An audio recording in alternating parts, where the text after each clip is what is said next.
Hello, I'm going to present a presentation here on how our learning and working environments can impact upon our mental health. I think it's something that we can all focus on in our own lives. We can make small changes to our working and learning environments, and these changes will not only help us to be more productive, but they'll also have an impact on our mental health. So I'm hoping that you'll find something useful during this presentation. To start off with, I'd just like to present a little bit of a challenge, a thinking exercise, and just look at these photos and see if you can guess what building or what type of building this is. So I'll give you a few seconds to do that. Perhaps this will be more obvious. You can see the people wearing white coats to the left there. It is a mental health hospital. It's at the El Camino Hospital in Silicon Valley. And I just thought I'd mention this because when we think about mental health hospitals, we generally don't think about places which are welcoming. We think of, or at least I think of, places which are quite drab, dreary, depressing, all of that. And I think it's important to think about how lighting and greenery and the use of space can help people to be more comfortable in their environments, and it can be more productive for their well-being and their work. So even in an extreme example such as a mental health hospital, it can help. I've just written down a few highlights of this mental health hospital, such as the hallways being wider than usual to encourage people to communicate. There's a more welcoming feel, there's more lighting, there's more glass, so people feel more a part of the community. So I just thought that would be an interesting thing to think about to get started. Our physical environments where we live, for example, have a big impact on our mental well-being. There's an example of a town called Runcorn where there were plans to demolish quite a lot of houses there, and as a result of this there were a much greater number of GP appointments for anxiety and depression. And it's believed that the reason for this is because we see in our environment a sense of safety and security, and when it changes, or when it's in danger of being removed, we feel threatened. In contrast, when these plans to demolish the houses were overturned, the level of GP visits went back down, and that's seen as a sign that their physical environment did have an impact upon their mental well-being. Another example, as we can see in this photo,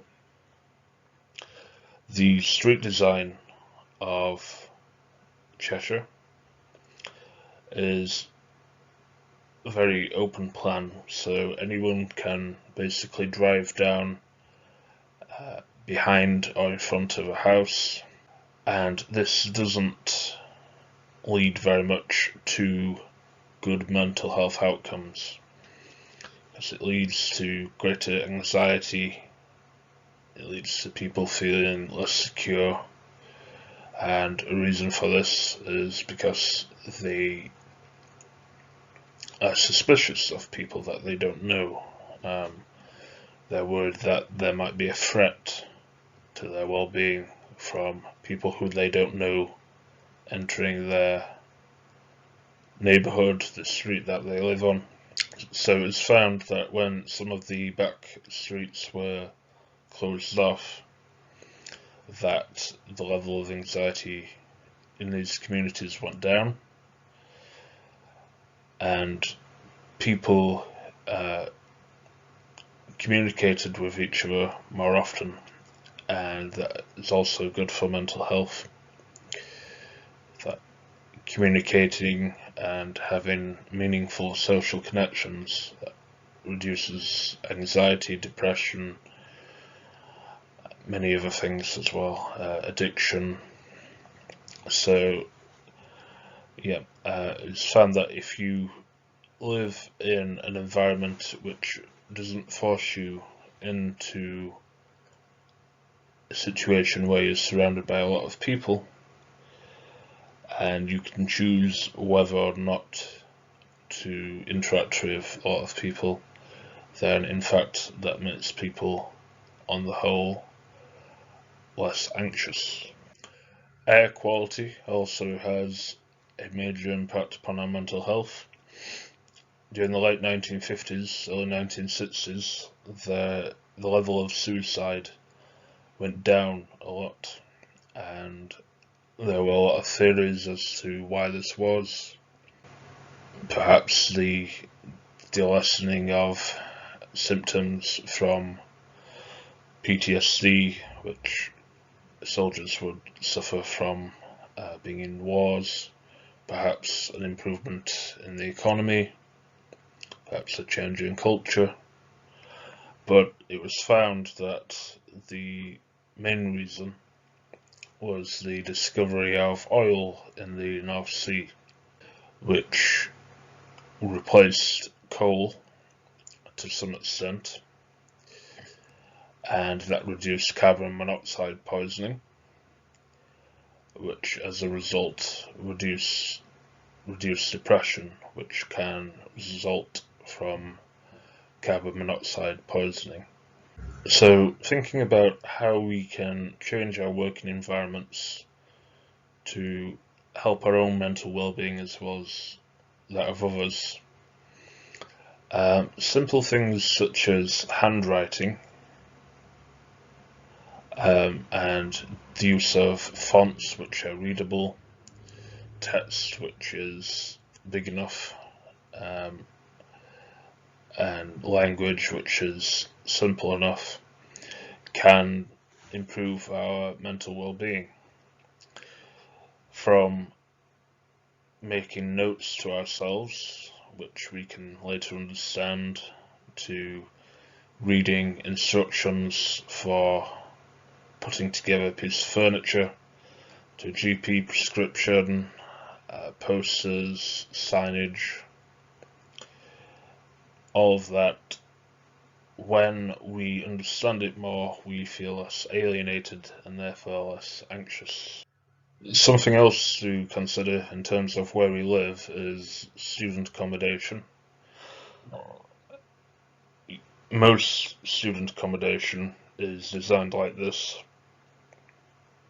with a corridor with rooms on either side, and it's found that this isn't a particularly good design for mental health, because when we step outside of a room, we're immediately in danger of meeting a large number of people, some of which we may not get along with, some of which may be a threat in some way. So this increases anxiety and leads to students feeling that they should avoid people, even outside of the accommodation. It was found that in things such as GP appointments, when they were living in accommodation which is this design, students would sit further away from each other, they would avoid eye contact, they wouldn't talk to each other. Whereas if there's a design of accommodation which doesn't force people to communicate but leaves it up to them to communicate, then perhaps counterintuitively they then communicate more because they feel more relaxed, they feel less anxious. So it is found that people who live in a accommodation style which I just described were in situations such as GP appointments and that sort of thing, that they would sit closer together, make eye contact and communicate. But I think it's important to just think about where you live and when you're looking for accommodation to take these things into account. I've already touched on this, but in terms of writing and making things easier to read, that's an important factor for our learning environment. Personalization of things, of messages, helps a lot. The example here, which I've given, is a study in which a quite large number of people were invited to a group job interview, and only about 10% of them actually attended. This was through a general invitation which didn't include their name, the work coach's name, a good luck message, any reference to the actual recipient. Whereas when the invitation was personalised to include the recipient's name, the job coach's name, and a good luck message, a much greater proportion of people attended.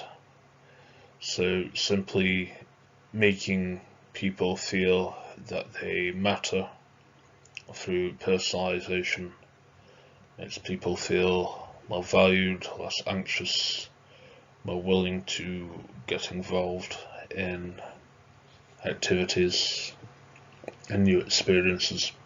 The weather has an impact upon our mental health. I've included two contrasting case studies here. One on Inuits, in which it was found that changes to their environment, including from climate change and other causes, did in fact impact upon their mental well-being, their emotional state. Another study from the University of Cape Town found that extreme weather conditions such as heat waves and freezes, floods, hurricanes did have a direct negative effect on the mental health of people there. For whatever reason, it was found that this was more the case amongst white people rather than black people. I'm not sure why that is. That's something to consider.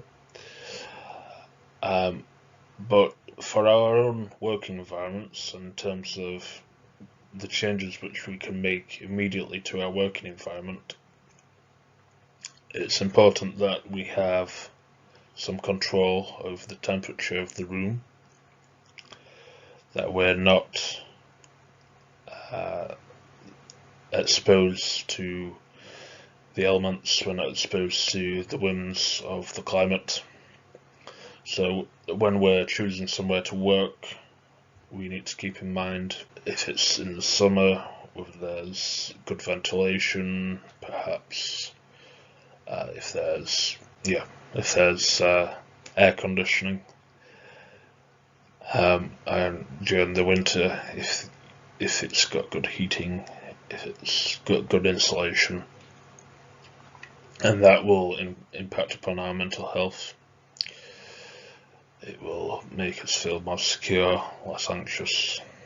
An area which has been studied quite extensively is social media. Social media's impacts upon our mental health. It's also a common feature of our working environment, especially in the modern day when we have phones and laptops and tablets which alert us immediately if we've received a message, and therefore challenge our concentration.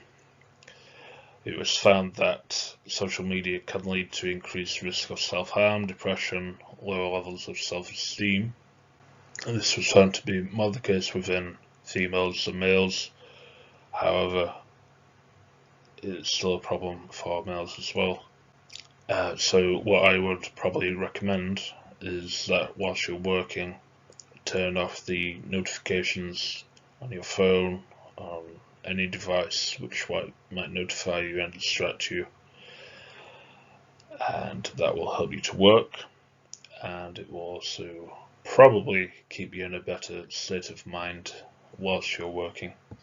Okay, here are some more insights into work environments and changes which we can make to improve our working environments, to be more productive and to improve our mental health. Office design has been found to be very important, where there are quiet areas which we can go to be away from people.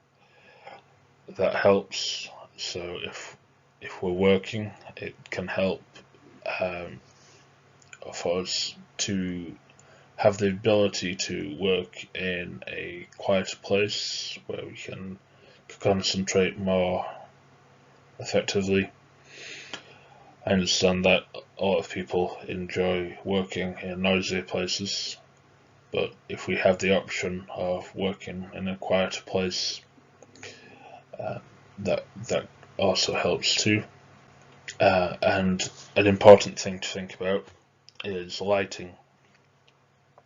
So if we have inadequate lighting, that can lead to headaches, eye strain, but also low mood, reducing from the gloominess of the environment, a feeling of drowsiness. So it's important to have adequate lighting so that we can easily see everything within our working environment, and that has a bigger impact than we might think. So perhaps bringing a lamp closer to where we're working or sitting closer to a light source can help, although it's been found that natural light tends to be more effective than artificial light, even though artificial light is also beneficial over inadequate light. So if you can sit by a window which will provide you with plenty of light, that will be helpful. In contrast, if the light is too harsh, that can increase anxiety. So there's a balance that needs to be struck there. I think it's important to cover COVID-19 in the current situation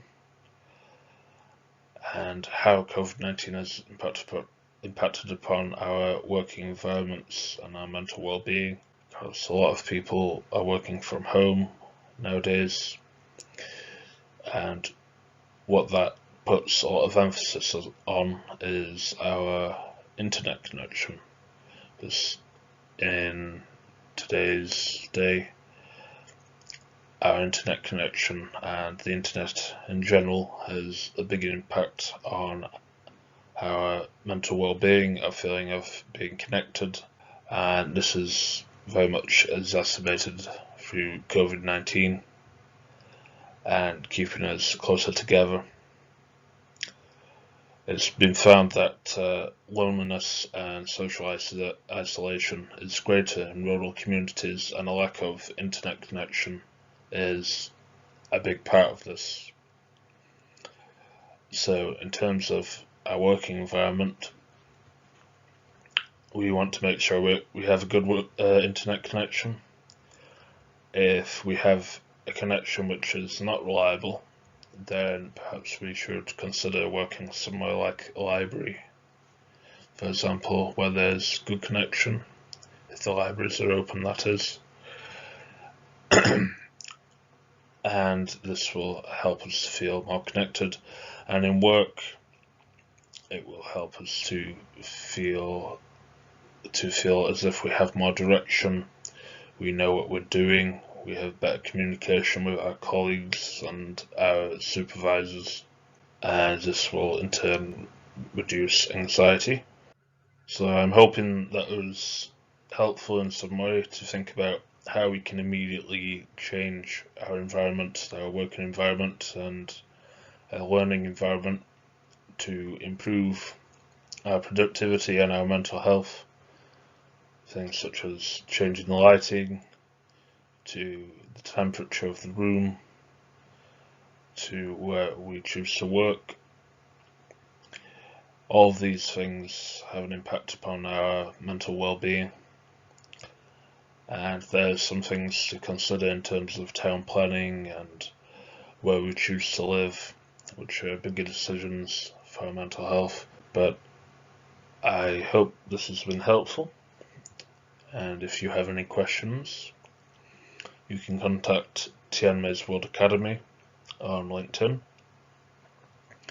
and we'll be happy to answer them.